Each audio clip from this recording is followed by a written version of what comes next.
Hi, wrestling fans. Thanks for clicking today's Dreaded D Rose report. I got some funny stuff here. As noted before, old John Cena, he indeed will be live on Monday's Raw from Sacramento, California. There were some rumors running around that he wasn't going to be. But anyway, Cena has announced a Monday morning appearance on the syndicated show Live with Kelly and Michael. And Cena posted a tout video indicating that the interview for Kelly and Michael was pre-taped this weekend. No word yet if that's the case or not, but we'll fly to whether he'll fly from New York to California on Monday, we'll find out. But hey, I thought it was Live with Kelly and Michael. I'm more than pissed now. F4WOnline.com reports that Cena originally was going to miss Raw this weekend, but that changed when the low ratings from Raw came out last week. As noted, old Vince's return is another direct response to the low rating. He's probably thinking H can't handle it. By the way, Hornswoggle, he revealed on Twitter that he's been off the road for a few weeks after having his gallbladder removed. His gallbladder removed. That means he's going to be shorter than ever. Hey, Rey Mysterio, Sin Cara taking on Titus O'Neil, Darren Young in a tag team tournament match will take place this Monday on Raw from Sacramento, California. Other semifinal matches likely going to be taking place on SmackDown. Rhodes and Sandow taking on Ryder and Santina Marella. Matt Morgan, he worked last night's TNA show in Hot Springs, Arkansas. I wish I had a job like he's got. Morgan came through the crowd to face Rob Van Dam, but escorted away by security as the match wasn't official. Got paid for it. Speaking of last night's live event anyway, they only drew 350 to 400 fans. Whew. When they were there in May last year, well, this last May, TNA came to Hot Springs, they drew around 1,500 fans.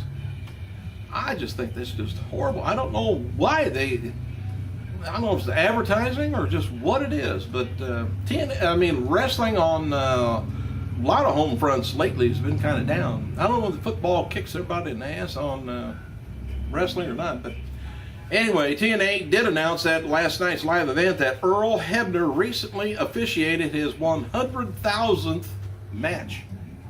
Hell of a milestone.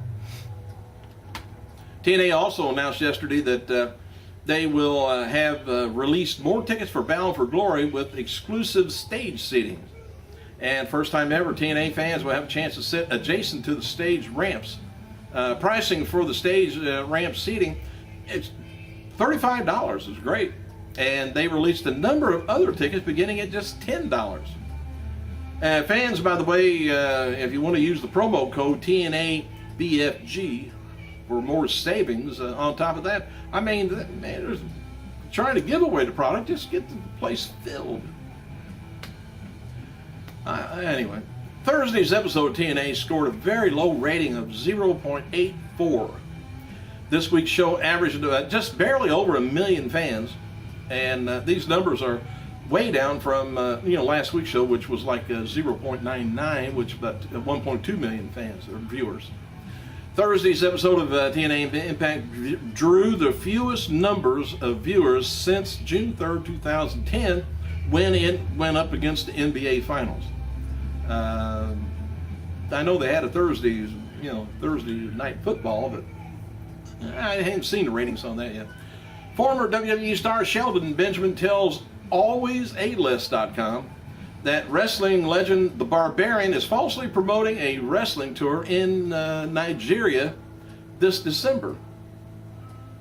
Barbarian's flyers advertise that Benjamin, MVP Carlito, Morrison, Matt Hardy, Val Venus, Bobby Lashley, Fit Finley, Chavo Guerrero, and others for the tour. Benjamin says none of his former WWE stars are involved with the tour. I kind of hate to go up against the Barbarian and say, hey, you're a liar, but whew. Anyway, Benjamin previously blasted the Barbarian for shady business practices in 2011 when they went to Africa where he stiffed them on pay, and Benjamin calling Barbarian a liar. He said that, a thief, and warning people about doing business with him. MVP Hardy Valvinus has all backed up Sheldon Benjamin's claim about the upcoming tour. MVP called the Barbarian a scumbag on his Twitter. Maybe I can call him that on YouTube because he can't punch me in the face. Might be able to come over here though. Yeah. WWE NXT star Xavier Woods worked last night's WWE Night Live event in Everett, Washington. I don't know where that is. He lost to Tensai in a 3-minute match. I'm surprised he lasted that long. Woods reportedly received a positive reaction from the crowd. Dean Ambrose also worked last night's main event in Everett. He lost to Santino Marella by the Cobra. Ambrose cut a heel promo before the match and talked about how WWE is afraid to put him on their TV shows. That's why ratings are down. We noted before that women's champion wrestler Mercedes KV,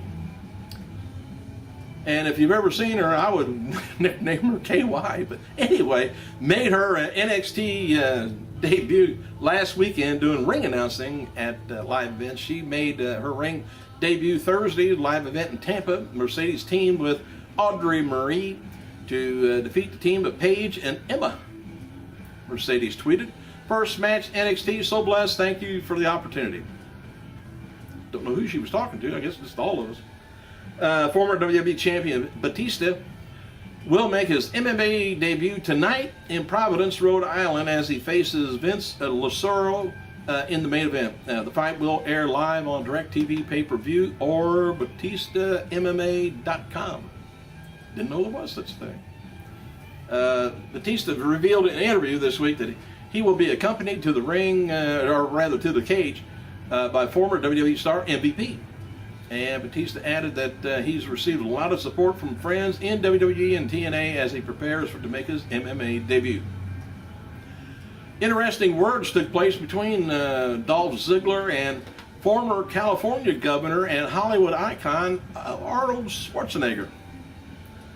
The exchange came after Ziggler mentioned picking up the Terminator's book. This led to speculations among WWE fans that the two may be doing some sort of an angle together. Here's the exchange, if you care. Here's what was said, Ziggler and then Arnold. Ziggler says, grabbing Schwarzenegger's book, once I cash in my world title contract, I'll study his workouts for the media and movies I'm offered. And Arnold says, good luck with and enjoy the book. Appreciate the support. And Ziggler says, relax, brother. I don't need luck. I'm not just a fan. Just heads up, I'm on my way to being a much bigger star than you. Well, then Arnold says, it's going to take more than reading my book. You better memorize it. Then do curls with it, and then 1%. Then you'll be 1% there. Ziggler says, whatever. You're living in the past, old news in the future, and wrestling is like the fifth best thing I do. Anyway, this is ridiculous. Anyway, he says, I hate to see first and fourth best thing, says Arnold, and you're right. You're the show off. Every time I see you, I turn the show off. Now, somebody other than Arnold's got to be writing that on Twitter. I can't imagine him doing that kind of humor. But anyway, Ziggler finally says, good one, not. You and the whole world can catch what I do, Monday Night Raw. I steal the show, and you know the rest. We noted earlier that this year that WWE is releasing a new DVD for Mick Foley, April 16th, 2013. Foley revealed that he's able to ask for many superstars of the past, present, to appear on the DVD. He said just wrapped up 2 days of interviews from the DVDs, lots of cool extras, rare matches, maybe add some commentary with me and Joey Styles. As noted before, old Vince McMahon, he will be appearing on Raw to deliver State of the WWE address. And Vince's appearance is a direct response to last week's very low ratings. The plan is for Vince to kick off Raw at 8 p.m. But yeah, that may change. Get a little more people involved. I know he wants to bring him in at the earlier time, but also a lot of, unless they repeat it at 9 o'clock. Also, Roddy Piper's son, Colt, has been training for a pro wrestling career. Colt will make his debut on Bad Boys of Wrestling tour in Chile. This comes December through the 9th, December 6th through the 9th. Names advertised going to be Kevin Nash, Scott Hall's son, Cody, Piper's son, and Sean Waltman, Rhino, Davari, Steiner, Scott, Billy Gunn, Crimson, Chase Rance, Velvet Sky, Angelina Love. Jerry Lawler was scheduled to work the tour, but won't because of his recent heart attack. And Superstar Spotlight today on the website is featuring Shane McMahon. NXT champion Seth Rollins is ready for his main roster on debut. He tweeted, there are moments when I feel like if you strap the entire business on my back, I could take the places I've never been before, like right now. How about a 4.5 rating? All right, WWE is going to be releasing the best of Raw and SmackDown 2012 on, well, it's January 29th. I don't know why they're waiting after Christmas. The set's going to be a 4 DVD disc set, 3 on Blu-ray, and I got the synopsis on here, but we all know. WWE diva Lillian Garcia spent Friday rehearsing for an upcoming acoustic show. Lillian is going to be performing at a Frank & Sons autograph signing October 13th, 11 a.m. to 2 p.m. City of Industry. And her acoustic performance begins at 2:15.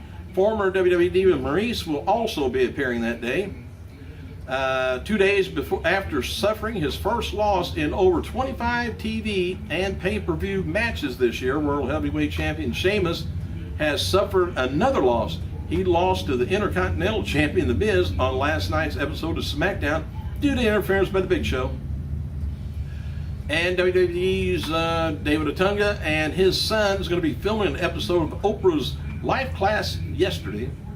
I don't know what the Life Class is, but anyway, Otunga talked about his dreams and joining WWE. We're not any idea when it's going to be on. It's on Oprah TV, but don't know when.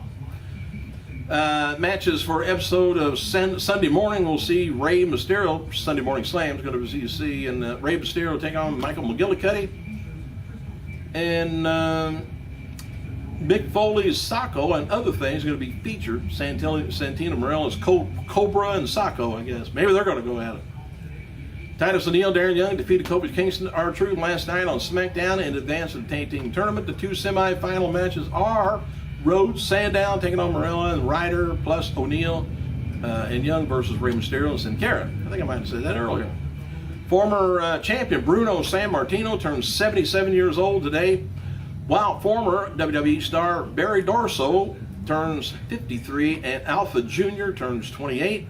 TNA President Dixie Carter turns 48. Good going, Dixie. You could make it. I knew you could. Several fans know that Layla is no longer wearing her knee brace. And it was reported months ago that WWE brought Layla back from injury a little early, and she's still suffering from some of the problems with her knee, but it appears to be all right by now. But apparently, when she wrestled yesterday, they were slamming her knee on the mat big time. Fan wrote to Jericho on Twitter and said he hopes to see the former WWE champion at WrestleMania 29 this year. Jericho replied, sorry, won't be there, but have fun. And we will. Thanks for clicking, you guys. I gotta go.